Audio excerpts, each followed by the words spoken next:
காஞ்சிபுரம் மாவட்டம் ஸ்ரீபெரும்புத்தூர் அருகே தண்டலம் பகுதியில் செயல்படும் சவிதா மருத்துவமனையில் விரல் அறுவை சிகிச்சைக்காக அனுமதிக்கப்பட்ட இளைஞர் தவறான சிகிச்சையால் உயிரிழந்ததாக குற்றம் சாட்டிய உறவினர்கள் உடலை வாங்க மறுத்து உள்ளிருப்பு போராட்டத்தில் ஈடுபட்ட நிலையில் 2 மருத்துவர்கள் மீது வழக்கு பதிவு செய்யப்பட்டுள்ளது.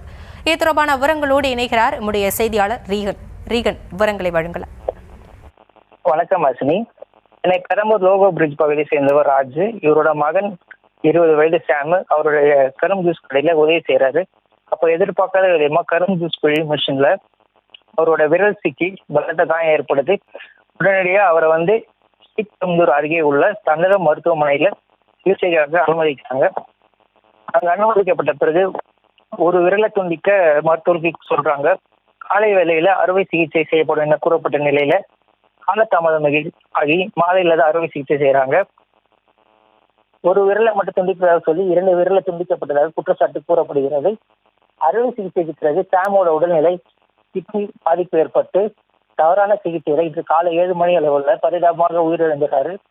இந்த செய்தியை கேட்டு அதிர்ச்சியுற்ற பெற்றோர் மற்றும் உறவினர் சாமோட உயிரிழப்பு தொடர்பாக சிகிச்சை அளித்த மருத்துவர்கள் மற்றும் மருத்துவமனை மீது நடவடிக்கை எடுக்க வலியுறுத்தி மருத்துவமனை உள்ளிருப்பு போராட்டத்தில் ஈடுபட்டு வாக்குவாதம் செய்யறாங்க.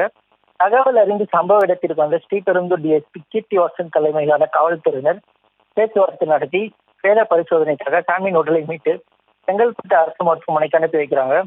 இந்த நிலையில சாமியின் தந்தை அளித்த புகாரின் அடிப்படையில அலட்சியமாக செயல்பட்டு சாமியின் உயிரிழப்புக்கு காரணமான தனியார் மருத்துவமனை மருத்துவர்கள் ரோஷன், சூரியராவ் ஆகியோர் மீது ஸ்ரீபெரும்புதூர் காவல் ஆய்வாளர் திருநாவுக்கரசு வழக்கு பதிவு செய்து விசாரணை மேற்கொண்டு வராங்க என்பது குறிப்பிடத்தக்கது.